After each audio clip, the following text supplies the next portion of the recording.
We're all here because we love you. Celeste said it softly, her hands wrapped tightly around a glass of water she hadn't touched. In my own penthouse, under the warm hush of dimmed lights, sat four people I had never invited into my private life: a psychiatrist, a divorce attorney, my mother-in-law Diana, and Miles Ashford, a member of my own board of directors. The seating was too perfect, the concern too rehearsed. That was the first clear sign this wasn't love. This was strategy. My name is Graham Whitmore. I'm 44 years old, founder and CEO of Whitmore Infrastructure Group. From the outside, my life looked untouchable. A Park Avenue penthouse overlooking the city, a company worth hundreds of millions, the kind of success that makes rooms go quiet when I walk in. From the inside, my wife had been quietly building a version of me that could be removed. Cleanly, politely, without a single headline. It all began with fear, the quiet, creeping kind that grows slowly in the spaces between words, the kind you don't notice until it has already taken root. Celeste was terrified that as the company grew larger and more powerful, I would eventually outgrow her.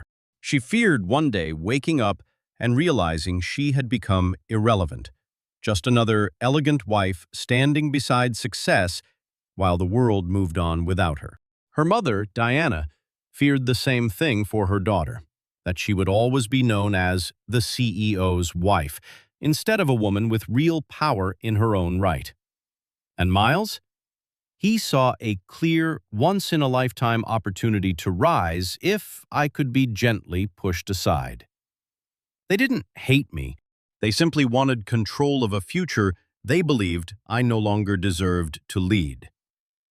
For weeks, Celeste had become unusually kind, too attentive, too gentle.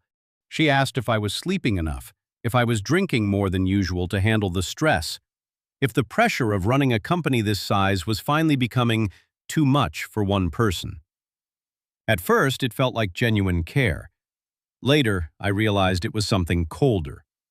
Inventory. She was quietly collecting every small vulnerability so she could turn them into weapons when the moment was right. Her mother joined the performance a week later. At family dinners, Diana would say things like, "Men under this kind of pressure can change so gradually they don't even notice," in that soft, concerned tone wealthy mothers use when they want to plant doubt without ever taking responsibility. None of it sounded dramatic. It was just careful, a little too careful. Then came the canceled lunches and the sudden wellness consultations Celeste insisted I attend. I went anyway. The doctor didn't ask about symptoms. He asked about patterns, my resistance to support, my trust issues, my use of alcohol to manage mood. I left that office with a heavy feeling I couldn't quite name. But I still couldn't bring myself to believe my own wife was building a case against me. On a quiet Sunday night, I came home to find my own living room rearranged like a stage. My chair had been pulled to the center. There was no alcohol in sight. Everyone was already seated in their assigned positions. Celeste began the performance with perfect, polished concern. "We're worried about you, Graham. The late nights, the drinking, the mood changes. Even the board is concerned that you might be losing control of the company." They slid the folder across the table. Temporary Executive Wellness Safeguard. Voluntary admission to a private recovery program. Temporary transfer of executive authority. A full protective review of all personal and corporate accounts. It wasn't an intervention. It was a coup disguised as love. I let the silence stretch until the air in the room felt thick and heavy. Then I placed my own folder on the table. 3 documents. The first was my independent psychiatric evaluation.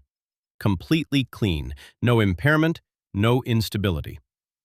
The second was proof of their coordinated plan, Emails between Celeste, Diana, and Miles, scheduled calls, and pre-written scripts of concern prepared weeks in advance. The third was the transcript of Diana telling Miles, "If Graham won't step down voluntarily, we need to help him realize he needs to." The room went deathly still. Celeste's carefully constructed mask of concern cracked. Diana dropped the tragic expression and looked, for one raw second, exactly what she was: exposed. Miles suddenly couldn't meet my eyes. I looked directly at my wife and said quietly, "You didn't call this an intervention because I was breaking down. You called it that because removal sounds too ugly when you say it in a living room." No shouting, no rage, just the clean, devastating sound of their elegant plan collapsing in real time. The fallout was swift and merciless. Miles resigned from the board within days. The psychiatrist distanced himself with a vague public statement. The emergency transfer request was quietly withdrawn. I kept the company. I kept my name. I kept my authority. But the marriage had already died long before that night. What stayed with me wasn't the betrayal itself. It was the softness of their plan. How they had used the gentlest words, love, concern, help, to try and erase me from my own life. It makes you cruel to the very person who was still trying to protect you. Sometimes the most dangerous thing isn't open hatred. It's when concern becomes polished enough to take your place in your own story. Have you ever been cared for by someone who was actually trying to remove you from your own life? See you in the next one.